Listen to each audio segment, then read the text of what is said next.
मोदी जी तभी जीतेंगे जब इलेक्शन हो रहा है, अभी अनाउंस करें जितनी 5 साल में वैकेंसियां खाली हुई हैं कोरोना काल से, जितने पद जो है रिक्त हुए हैं, कम से कम 30 लाख पद, उसकी अगर घोषणा कर देते हैं चुनाव से पहले, अभी चुनाव से पहले कर दिया कांग्रेस ने कर दिया, लेकिन अगर ये करते हैं और गारंटी इसकी देते हैं कि हम 1 साल में 2 साल में भरेंगे, तभी मोदी की गारंटी पर विश्वास है? नहीं, बिल्कुल नहीं, नहीं, नहीं, नहीं, नहीं, जुमला है, जुमला है, मोदी की गारंटी है, जुमला है, जुमला है, जुमला है भाई, बहुत बड़ा जुमला है। इधर आइए, एक मिनट, ए भाई, ये विश्वास आया भाई। हम यूपी के शामली शहर में रहते हैं। अनुराग ओझा, कैसे हैं आप लोग? ठीक होंगे। मैं मौजूद हूँ कन्हैया कुमार की सीट पर और यहाँ पे आम जनता से मैं इनके हाल जो बेहाल हो चुका है मैं उस पर चर्चा करूंगा। आप पूरी बातचीत पर बने रहिए। क्या नाम हो भैया? मोहम्मद आसिफ। इस बार किसकी तरफ हैं आप? किसकी तरफ है भाई साहब? ये तो जनता से पूछो किसकी तरफ है। सब परेशान है, जनता है, सब परेशान है भाई। मनोज तिवारी या कन्हैया कुमार? कन्हैया कुमार। मनोज तिवारी, कन्हैया कुमार? पता नहीं भाई, बताओ ना जी। नहीं जो रहे बता दो। कन्हैया कुमार आएगा जी, कन्हैया कुमार आएगा। कन्हैया कुमार कौन जनता यार परेशान। और सर के कहाँ से कहाँ ला दिया यार? कहाँ से कहाँ? और ये फॉलो कर दो इंस्टा पे।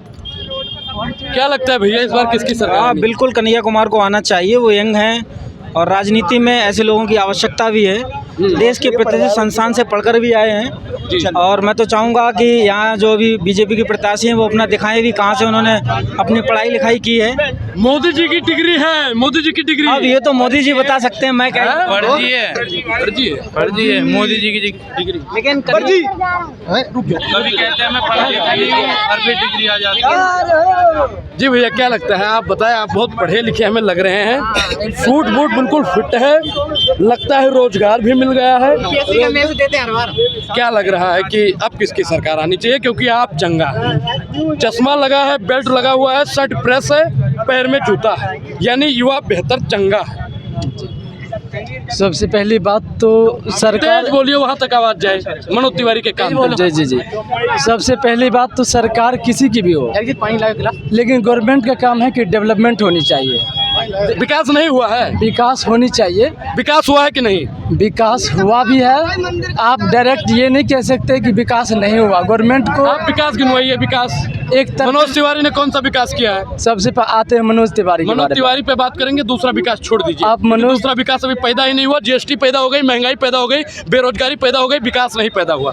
मनोज तिवारी और कन्हैया कुमार की बात की जा रही है, तो मैं कन्हैया कुमार का मतलब सम्मान भी करता हूं, क्योंकि पढ़े लिखे मतलब बहुत योग्य व्यक्ति है। अच्छा। JNU से पढ़े हुए हैं, छात्र संघ का लीडर भी रह चुके हैं। लेकिन ये जरूरी नहीं कि जो मतलब ये क्या है, कन्हैया कुमार एक अच्छा वक्ता है, बोलते हैं, समस्या का समाधान नहीं है। मनोज तिवारी अच्छा गाता सुन है। लीजिए भाई साहब प्लीज, मैं बोलता हूँ। बोलिए। कन्हैया कुमार के पास समस्या का समाधान नहीं है, लेकिन समस्या पे विस्तृत में जानकारी दे देता है वो।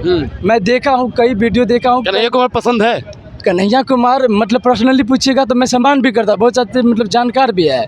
लेकिन आप इस पॉइंट पे मनोज तिवारी को आप छाट रहे कि नचनिया है, गवनिया है। ये हमने बोला है। अगर कोई बोल रहा है तो मान लीजिए कि कला को आप, कला साहित्य और विज्ञान इस क्षेत्र में तो राज्यसभा में भी जाते हैं सांसद लोग। एक सेकंड भाई साहब, आप बताइए, कन्हैया कुमार जीतेगा मनोज तिवारी? मैं ये तो जनता फैसला करेगी कि कौन है। जनता नहीं हो आप? मैं हूँ, मिला कि नहीं मिला? मैं यहाँ के वोटर नहीं हूँ, मैं स्टूडेंट हूँ। UPSC का तैयारी कर पढ़ो। भाई इन्होंने कला संस्कृति का बता दिया तुमने, लेकिन ये बताओ किस किताब में ये लिखा है कि देश के शिक्षक का अपमान करना चाहिए?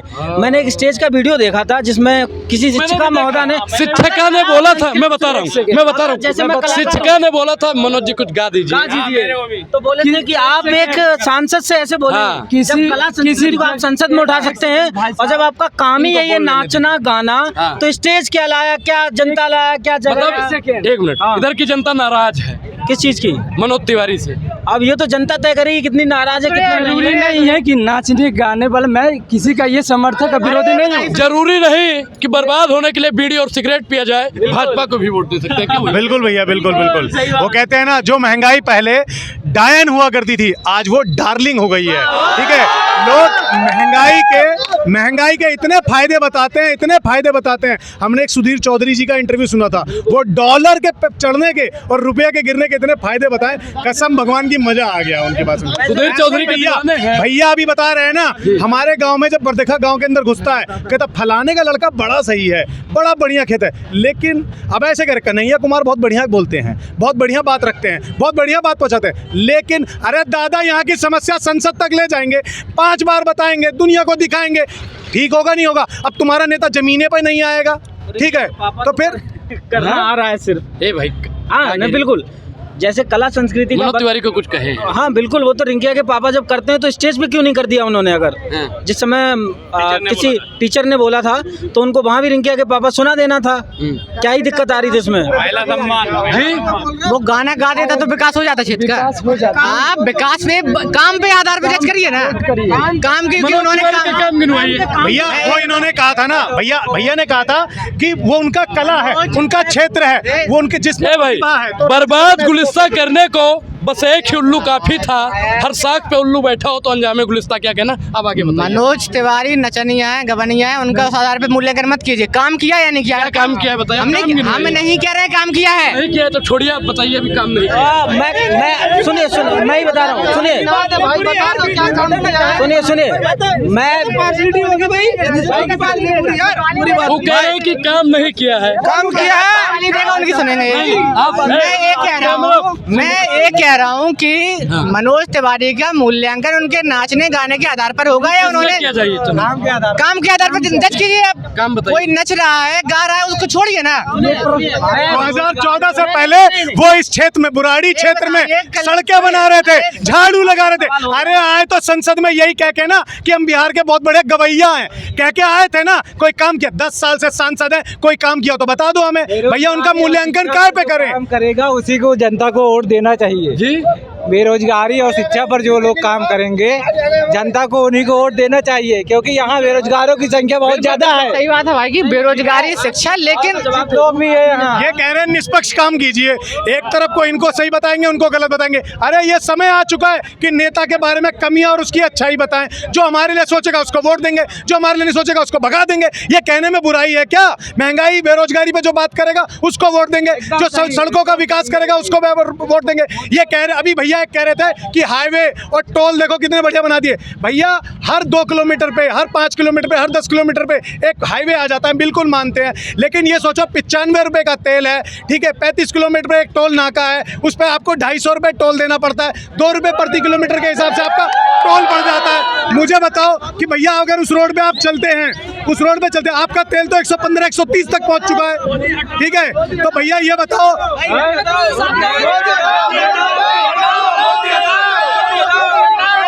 जनता बोल रही है मोदी हटाओ देश बचाओ, ये त्राहिमाम चिल्ला रहे हैं। महंगाई बेरोजगारी से परेशान है। लड़का वोट कितनों की है? जितने आदमी खड़े हैं, अरे कहीं की वोट होगी? है तो सारे हिंदुस्तानी, है तो सारे हिंदुस्तानी। कोई दिल्ली में यहाँ वोट दे रहा होगा, कोई चांदनी चौक में दे रहा होगा, कोई यूपी दे रहा होगा, कोई बिजनौर दे रहा होगा, लेकिन है तो वोट इनकी सत्ता।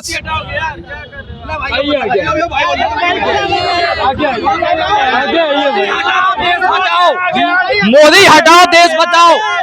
भाई साहब, जो हमारे अभी रेलवे मंत्री हैं अश्विनी चौबे जी, उनसे जब डाटा मांगा जाता है रेलवे का, अश्विनी वैष्णव जी जो है, गलती से अश्विनी चौबे बोला गया था, वो जो है रेलवे का क्या हाल करके रख दिए हैं आप देख रहे हैं, आपने देख रखा है। और हर एक क्षेत्र का देख लो, अभी जो बेरोजगारी का सबसे बड़ा मुद्दा है उसकी कोई बात। भाई मैंने अश्विनी वैष्णव भी बोला है,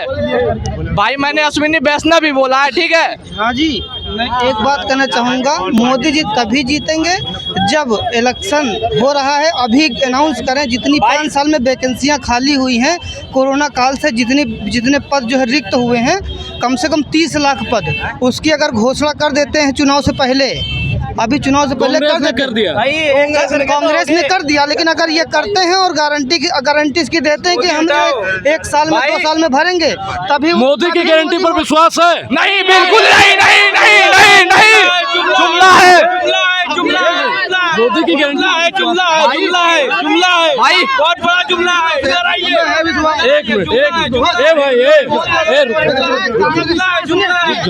ये विश्वास आया भाई। हम यूपी के शामली शहर में रहते हैं। हाँ, सुनिए बात। और बिल्कुल कैराना के पास के हैं। और रात के 12 बजे बेफिक्र जाओ, खत्म होगी गुंडागर्दी। बेफिक्र रात के 12 बजे जाकर जाएगा। सुनो, अरे सुनो, कहीं पे बात करें।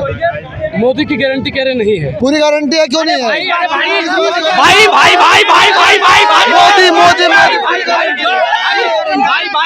भाई सुनो, एक सेकंड भाई सुनो भाई सुनो, एक मिनट आगे आइए आप बहुत आप पीछे हो जाइए, पीछे हो जाइए।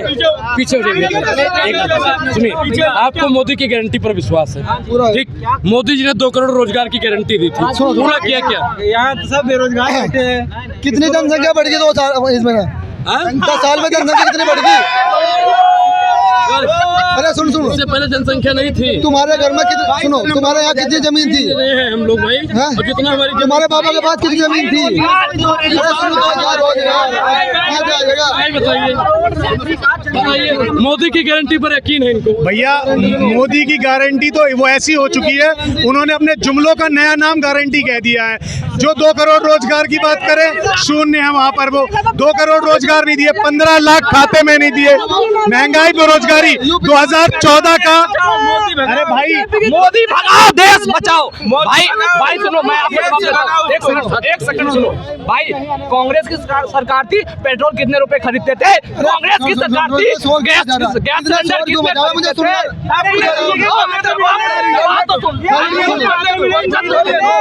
खाने की आदत पड़ गई तुम्हें, फ्री खाने की आदत पड़ गई। हम सुबह 8 बजे काम पर लगे, काम करें। भैया बता रहे हैं सुबह 8 बजे काम पे लगते हो और कितने बजे तक काम करते हो भाई? जितने टाइम हमारे चाहिए करें। भैया सुनो, कानूनी हक कहता है 8 घंटे का 8 घंटे का रोजगार होता है, 8 घंटे की नौकरी होती है। ये मेहनत बताते 17 18 घंटे मजदूरों को काम करना पड़ता है अपने पेट को पालने के लिए। अपनी मस्ती में करते हैं।